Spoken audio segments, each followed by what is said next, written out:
Apakah beliau ini karena sama posisinya Pak Soekarno, posisinya juga dilengsarkan, Gus Dur juga dalam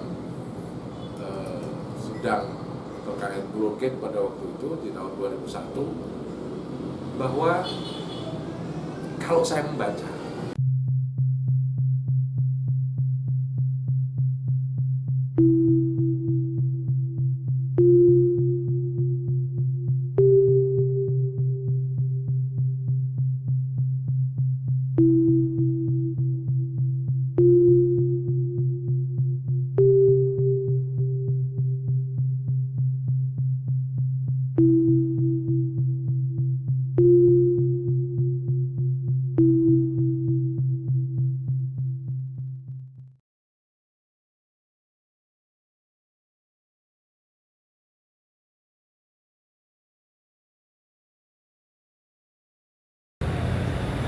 Selamat malam Sobat Jawa Undercover. Kembali bersama dengan saya Woro di channel Jawa Undercover. Masih sekitaran Kota Kediri, Jawa Timur. Dalam episode kali ini kita akan mengulas tentang kekeramatan Kota Kediri, yang mana konon pemimpin negara atau pejabat negara tidak diperbolehkan untuk datang ke kota ini karena akan mengakibatkan lengser dari jabatannya. Dan nanti kita akan berbincang dengan dua orang narasumber yang keduanya merupakan tokoh masyarakat Kediri mengenai mitos tersebut. Siapakah beliau berdua ini dan seperti apa penjelasannya? Tetap stay tune bersama kami di channel Jawa Undercover. Sobat Jawa Undercover, saat ini kami sedang berada di kediaman Bapak Imam Mubarok atau yang lebih akrab dengan Gus Imam. Beliau adalah salah satu budayawan asli Kediri. Dan dalam kesempatan ini kita akan berbincang-bincang dengan beliau mengenai mitos akan keangkeran atau kewingitan Kediri, yang mana para pemimpin atau presiden dilarang untuk datang ke kota ini. Apa kabar Gus Imam? Lama kita ketemu. Alhamdulillah baik. Bagaimana kabar panjenengan juga? Baik. Alhamdulillah. Baik, alhamdulillah Ya. baik, Gus. Oke. Gimana? Ya. Ini terkait tentang mitos keangkeran atau kewingitan Kota Kediri, yang mana para pemimpin, presiden atau pejabat itu dilarang untuk ke kota ini karena akan membuatnya kehilangan jabatan atau lengser dari jabatannya. Nah, ini kira-kira gimana tanggapan Gus Imam tentang mitos tersebut? Ya. Mitos ini sebetulnya adalah cerita folklore dari turun-temurun tentang keangkeran Kediri. Jadi kalau secara administratif, bahwa kota Kediri itu baru ada tahun 48. Jadi setelah pemecahan wilayah dari kota dan kabupaten Kediri. Kenapa sih sebenarnya orang begitu atau kepala negara dalam tanda kutip agak takut, atau bahkan pejabat negara agak takut ke Kediri, ke kota Kediri. Ya. Jadi kota Kediri, kenapa gitu kan? Jadi perlu diingat bahwa di garis bawahi Kediri ini merupakan kerajaan sepuh di era Kalingga. Jadi Kalingga ini berawal di Kediri, di Keling. Oh, di Keling. Di Keling Kepung. Itu abad berapa? Abad ke-6. Oh, abad ke-6. Abad ke-6 di Keling Kepung Kediri. Nah, itu kemudian baru kan kita mengenal juga Kalingga di Jepara. Itu berarti ada Kalingga Utara dan Kalingga Selatan. Ini adalah folklore yang berkembang, adalah kutukan dari Raja Kartikiasinga, Raja Kalingga, ya. Yang kemudian dia juga memiliki putra, kemudian ada Dewa Sima itu, Dewa Sima di Kanjuruhan, cikal bakal kerajaan di Kanjuruhan. Beliau memiliki sebuah pranata atau aturan namanya Kalingga Dharma Sastra. Itu ada 119 pasal. Jadi itu memang aturan yang bakal nanti menjadi Utara Manawa Dharma Sastra di era Wisnuwardana, di era Singasari nanti, itu diadopsi. Nah, dalam sumpahnya bahwa siapa saja yang tidak baik, kurang baik, masuk ke wilayah Kediri, maka dia akan lengser ke Prabowo. Nah, melihat hal ini kemudian banyak orang yang kemudian terus dari intelijen secara umum memberitahukan bahwa secara langsung Seskap menyampaikan langsung kepada Pak Jokowi bahwa jangan ke Kediri karena nanti begini dan sebagainya. Jadi itu adalah sebuah kutukan dari Kartikeya Singa. Ya. Sebenarnya bagaimana sih awal mula Kediri ini dikenal wingit dan bahkan ada mitos tersebut? Kediri secara umum kalau ngomong dibilang wingit banget. Wingit karena memang cikal bakal beberapa kerajaan sepuh yang kemudian menjadi cikal bakal Mataram Hindu, ya.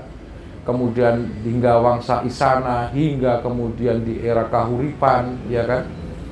Itu sampai ke raja yang sangat terkenal Prabu Joyoboyo dan sebagainya, bahwa apa yang dilakukan oleh para sesepuh ini tentu meninggalkan jejak, meninggalkan atsar atau bekas. Ya, bekas ini adalah sebuah doa yang disampaikan oleh para leluhurnya.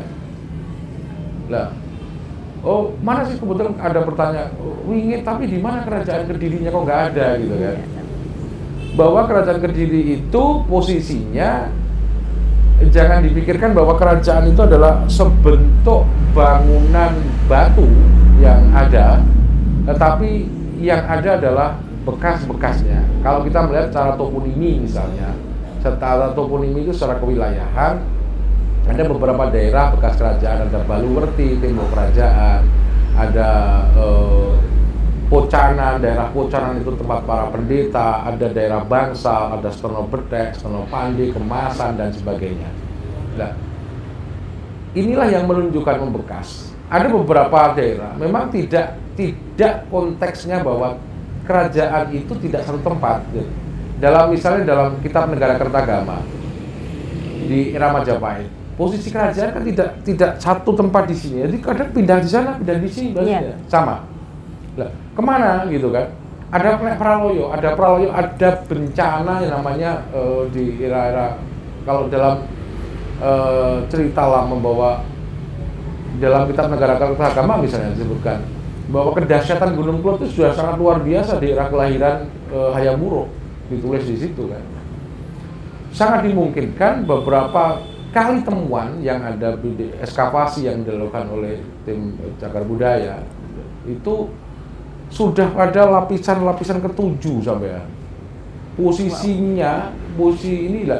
Kalau kemudian beberapa peninggalan-peninggalannya ada, mungkin sudah sebagian, tapi leluhur itu sangat asik, kadang menunjukkan itu dengan cara lain. Kadang muncul dan kemudian menunjukkan, oh ini di era ini kemudian. Inilah yang menjadi pembelajaran bagi kita semua, bahwa sisi kearifan lokal yang ada itu menjadi bagian dari sejarah. Oh, gitu. Dan ada cerita yang beredar bahwa di Kediri ini wingitnya itu ada di Sungai Brantas. Nah, ini nih apakah benar seperti itu dan ada apa dengan Sungai Brantas ini? Gitu. Sungai Brantas sebetulnya pada posisi di lebih ke barat sungainya. Oh, gitu. Jadi di barat sungai, karena posisi menyeberang itu posisi di barat sungai. Karena barat Sungai Brantas di wilayah Kecamatan Mojoroto itu adalah tempat pawiyatan, tempat pendidikan, tempat pengkaderan. Kita bisa melihat bahwa posisi tempat pertapaan Dewi Pilih Suci juga di posisi di barat sungai. Ya. Jadi ada beberapa hal bahwa pesantren-pesantren besar itu bisa berkembang hingga santrinya puluhan ribu. Itu di barat sungai. Jadi karena Jadi memang ada ini dan sebagainya. Loh, terus bagaimana caranya agar terhindar? nah, gitu gitu. kan. Bagaimana agar terhindar? Bahwa kalau kita sebagai seorang muslim, bahwa dalam rukun iman itu ada namanya qada qadar, bi qadri khairihi wa syarrihi minallah. Jadi qada qadarnya bagaimana agar caranya terhindar, dan ya satu, bahwa sebetulnya pesan ini adalah sebuah harapan. Bukan kok kemudian dalam tanda kutip bahwa yang tidak baik masuk ke diri akan hilang. Jadi ketika mau masuk ke diri, harus menata diri dulu. Kembali ke diri bagaimana posisinya agar dia menjadi baik. Ketika baik kan tidak. Iya, Kalau tidak baik kan, lancar. ya, ya. Itu aja pesannya sebetulnya.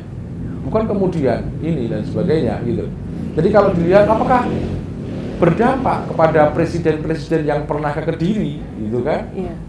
Ada pertanyaan seringkali, oh ke presiden ke Kediri nanti begini-begini, contohnya siapa? Soekarno, contohnya siapa lagi? Gus Dur dan sebagainya. Jadi sepanjang sepengetahuan Gus Imam sendiri, ada presiden atau pemimpin negara yang pernah ke sini? Ada. Pak Soekarno itu pernah ke Kediri. Dan itu mitos tersebut itu terbukti pada Nah, beliau-beliau apa ini kalau melihat gimana? pada puisi mitos, ya, apakah beliau ini karena sama posisinya Pak Soekarno, posisinya juga dilengsarkan, Gus Dur juga dalam sidang terkait Pulau Gate pada waktu itu di tahun 2001, bahwa kalau saya membaca, Iya. kalau saya membaca, enggak sebenarnya, gitu. Ada sisi ketakutan yang disampaikan, gitu loh. Ini kayak mereka ketakutan banget Iya. untuk datang ke sini. Gitu. Iya, jadi enggak sebenarnya. Karena kita melihat posisi Soekarno, bahwa posisi Soekarno, Presiden Soekarno dilengsarkan karena faktor politik juga, bukan karena sini. Ada rangkaian panjang yang di sini muncul, ya, dari pasca G13 PKI itu sudah mulai Soekarno ya digoncang dan sebagainya. Kalaupun Soekarno ke Kediri itu sekitar tahun setelah kemerdekaan hingga tahun-tahun 50-an, bertemu dengan Letkol Surahmat, salah satu komando brigade sekatan di Kediri. Anehnya baru sekitar 22 tahun berikutnya kan sudah cukup jeda yang cukup panjang. Panjang. Ya. Iya. Kalau dikatakan bahwa lengser, kenapa nggak langsung aja ketika itu lengser gitu kan? Ya, Iya. ya, satu itu. Yang kedua, Gus Dur. Gus Dur posisinya hadir dalam Muktamar NU ke-29 di Lirboyo. Sebelum jadi presiden, Gus Dur biasa ke sini, ke Kediri.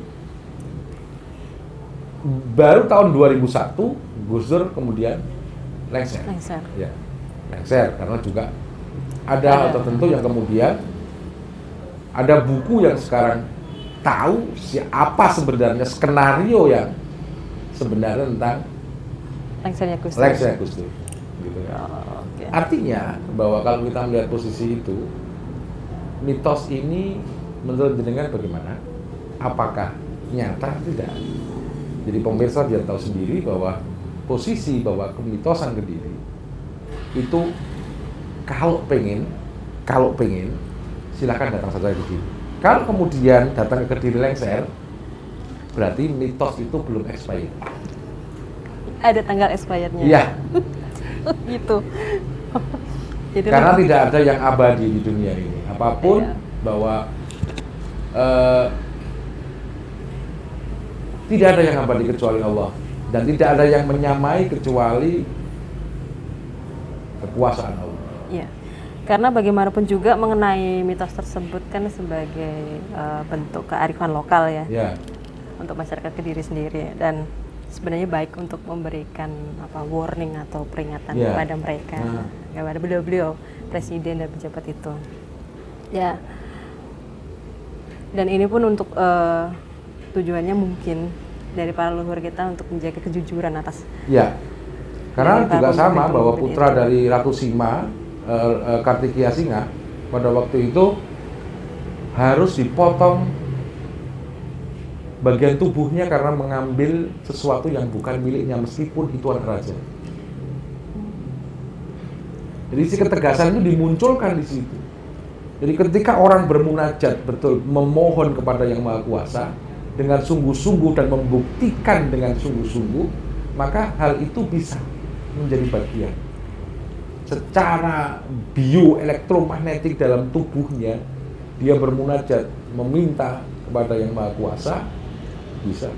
Samalah kita seperti hanya meminta doa kepada siapa, kepada kiai atau kepada siapa, itu sama. Ya. Oke, mungkin dari Gus Imam sendiri ada pesan yang mau disampaikan kepada masyarakat, khususnya ada ke pemimpin negara, ya, terkait dengan mitos kewingitan Kota Kediri ini. Mitos kewingitan Kota Kediri ini jangan disikapi pada proses bahwa harus tidak berani tentang Kediri. Intinya tetaplah nggak apa-apa, baca aja sholawat. Kalau dawuhnya Yai Kafabi Makros, sowan juga ke Mbah Wasil. Syekh Wasil ini adalah cucu dari Ali Reza Sagalor, Raja Persia. Beliau adalah siapa? Penasihat spiritualnya Prabu Joyoboyo. Jadi salah satu bagian dari penasihat spiritualnya itu adalah Syekh Wasil yang disebut. Kalau menurut saya sholawat aja. Yang penting tadi pesan moralnya adalah kalau ke Kediri tidak baik maka dia berarti harus memperbaiki diri dulu baru masuk. Gitu. Tapi ada yang menarik. Gimana itu? Ada beberapa pejabat yang tinggal di Kediri, kemudian dia mengambil harta dari Kediri habis-habisan, artinya dibawa pulang. Rata-rata dari pengamatan saya hingga puluhan tahun mengamati pejabat yang mereka dari luar Kediri mengambil harta dari Kediri, nggak lama uangnya habis. Jadi ada ya bukannya kutukan ya, itu karena dia tidak berbuat baik di Kediri, iya. ya. Gitu. Ada karma lah. Ada gitu. karmanya. Nah, jadi kalau pesannya bahwa masyarakat bahwa ini adalah bagian dari pesan moral yang disampaikan oleh para leluhur kita. Leluhur kita itu sangat bijak dalam menyampaikan segala sesuatu. Kadang menyampaikan itu tidak secara langsung, artinya tidak terus terang kamu jangan berbuat seperti, tapi ada beberapa hal seperti itu agar kedepannya menjadi baik. Iya. Baik, gitu. Terima kasih Gus Imam atas penjelasan dan cerita tentang mitosnya. Iya, sama-sama matur suwun kerawuhipun. Iya. Baik Sobat Jawa Undercover, demikian wawancara kami dengan Gus Imam selaku budayawan asli Kediri. Dan kita akan lanjutkan kembali ke yang setelah